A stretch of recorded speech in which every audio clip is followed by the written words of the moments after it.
Over the last decade, India's approach to global trade has undergone a fundamental shift. Trade agreements are no longer transactional or headline-driven. They are strategic, calibrated, and aligned with India's long-term national priorities.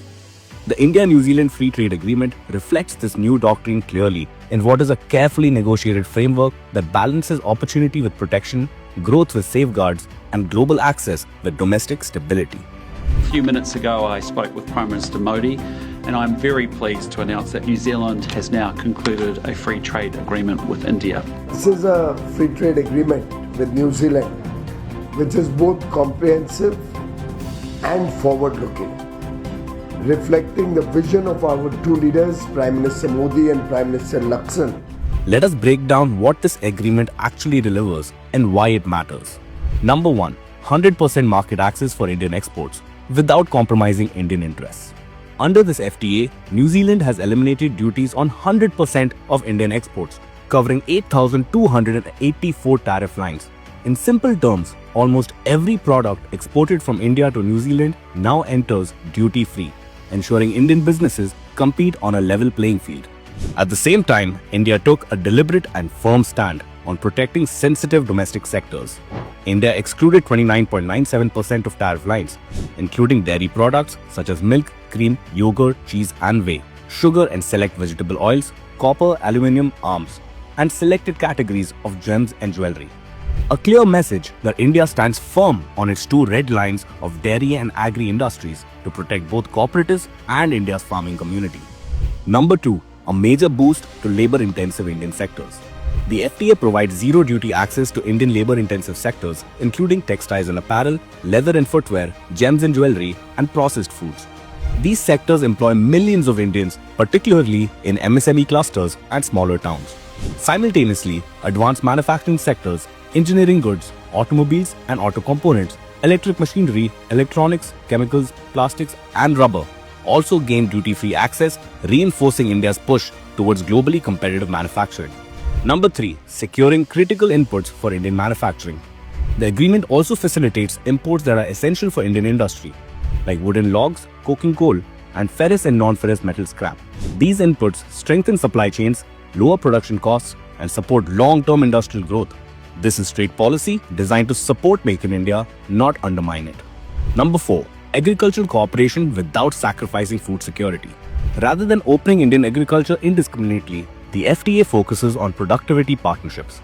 India and New Zealand will collaborate on kiwi fruit, apples and honey, centers of excellence, improved planting material, orchard management and post-harvest practices, and capacity building for farmers. These initiatives will be overseen by a joint Agriculture Productivity Council, ensuring accountability and measurable outcomes. TRQs for New Zealand products such as apples, kiwis, and manuka honey include minimum import prices and seasonal restrictions, protecting Indian farmers while enabling exposure to global best practices. Number 5. Services, soft power, and global recognition of Indian knowledge systems. New Zealand has committed to market access in 118 service sectors and MFN treatment in 139 sectors, including IT, engineering, healthcare, education, and construction. A landmark feature of this agreement is the Health and Traditional Medicine Annex, the first such arrangement with New Zealand.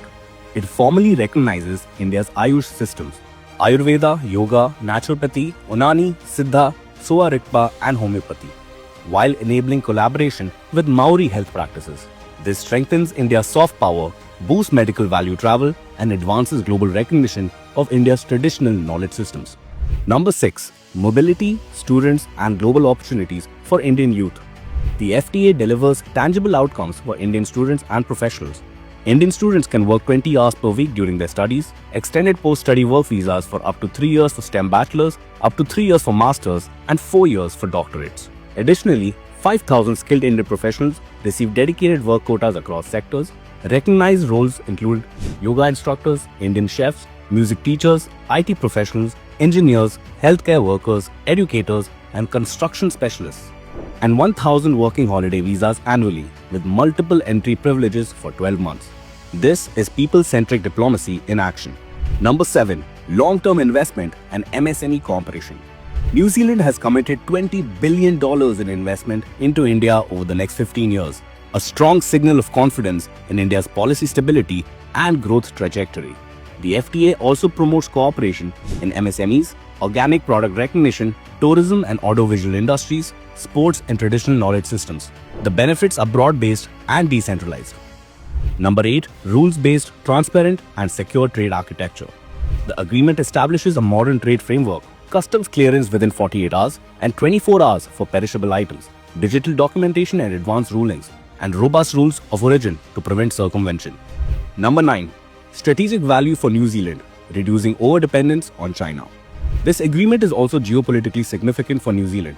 New Zealand's economy has become increasingly dependent on China, a reality it is quietly uneasy about. By deepening trade ties with India, a large, stable, rules-based democracy, New Zealand gains supply chain diversification, reduced single market risk, and a long-term economic partner aligned with open, transparent trade. India emerges as a trusted alternative anchor in the Indo-Pacific economic landscape. Number 10. Part of India's larger trade strategy in a fragmenting world. This FTA fits into a broader pattern. In recent years, India has signed trade agreements with Australia, the UAE, the UK, and key global partners, while engaging in negotiations across Europe, the Indo-Pacific, and emerging markets. In a world marked by geopolitical uncertainty, supply chain disruptions, and shifting power centers, India is cementing strategic trade ties. With the India-New Zealand FTA, India now has a trade deal with every member of RCEP, barring China. A clear and clever maneuver by India on the global chessboard. Taken together, the India-New Zealand FTA is not just a trade agreement. It is a statement of intent and a blueprint for how India aims to navigate the evolving global trade order. Under the leadership of Prime Minister Shri Narendra Modi, India is negotiating with confidence, clarity, and foresight, protecting national interests, empowering farmers and MSMEs, creating global opportunities for youth, attracting long-term investment, and strengthening India's position in a rapidly changing world. This is how India navigates choppy global waters, not by reacting, but by strategically anchoring its future. This is trade on India's terms. This is diplomacy with direction. This is a small step on the pathway to Viksit Bharat 2047.